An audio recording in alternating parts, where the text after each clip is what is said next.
যে রংপুর মহানগরীর যে সেনপাড়ার একটি বাসা থেকে রংপুর মহানগর পুলিশ কমিশনারের নেতৃত্বে একটি অভিযান পরিচালনা হয় এবং এই অভিযান পরিচালনা আমরা যদি আপনাদেরকে একটুখানি দেখাতে পারি, নীলফামারীর ডিমলার যে সাবেক এমপি মহোদয় জনাব আফতাবউদ্দিন সরকার মহোদয়কে গ্রেপ্তার করে নিয়ে যাওয়া হচ্ছে এবং তার বিরুদ্ধে 3টি মামলার অভিযোগ আছে। নীলফামারীতে 2টি এবং রংপুরে একটি মামলা, যেটি 28 নম্বর মামলা, সেটি আছে। এবং বৈষম্যবিরোধী ছাত্র আন্দোলনের যে হত্যা চেষ্টা, হত্যা এবং নাশকতা সহ পরিকল্পনা এবং মাস্টারমাইন্ড হিসেবে তার নাম জানা যাচ্ছে। এবং রংপুর মহানগর পুলিশ কমিশনার জনাব মজিদ আলীর নেতৃত্বে এই যে বাড়িতে তিনি ছিলেন তাকে সেখান থেকে নিয়ে যাওয়া হচ্ছে এবং তাকে অত্যন্ত সম্মানের সাথেই পুলিশ যে কমিশনার জনাব মোহাম্মদ মজিদ আলী, রংপুর মহানগর মেট্রোপলিটন পুলিশ কমিশনার, তাকে নিয়ে যাচ্ছেন। এবং বলা হচ্ছে যে এই বৈষম্যবিরোধী ছাত্র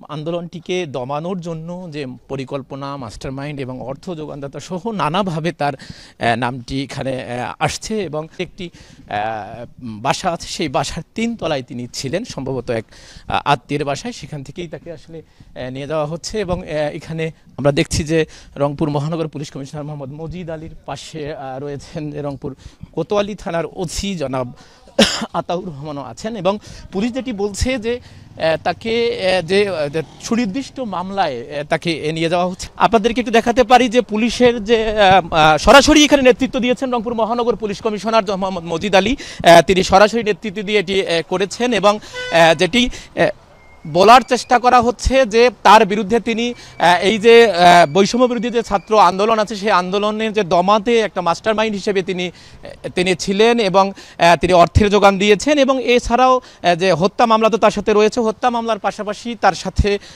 তার সাথে রয়েছে আরও 2টি মামলা। ওনার নাম আফতাবউদ্দিন সরকার, উনি নীলফামারী 1 আসনের এমপি ছিলেন সাবেক।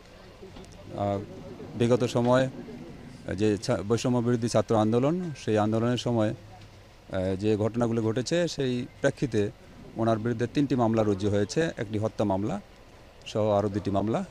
এই মামলাগুলোর তদন্ত চলছে। আমরা গোপন সূত্রে সংবাদ পাই যে এখানে উনি বেশ গ্রেপ্তার করলাম। ধন্যবাদ। এখন তাকে কোথায় নিয়ে যাওয়া হবে? আমরা থানাতে নেব, থানাতে নিয়ে আমরা কোর্টে চালান দেব। সংশ্লিষ্ট মামলায় তাকে কোর্টে চালান দেওয়া হবে। এর মধ্যে এই মামলাগুলোর ধরনটা যদি একটু বলেন।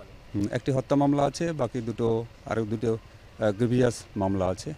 2টি মামলা নীলফামারীতে তদন্তাধীন, একটি মামলা আমাদের এখানে তদন্তাধীন, হত্যা মামলাটি।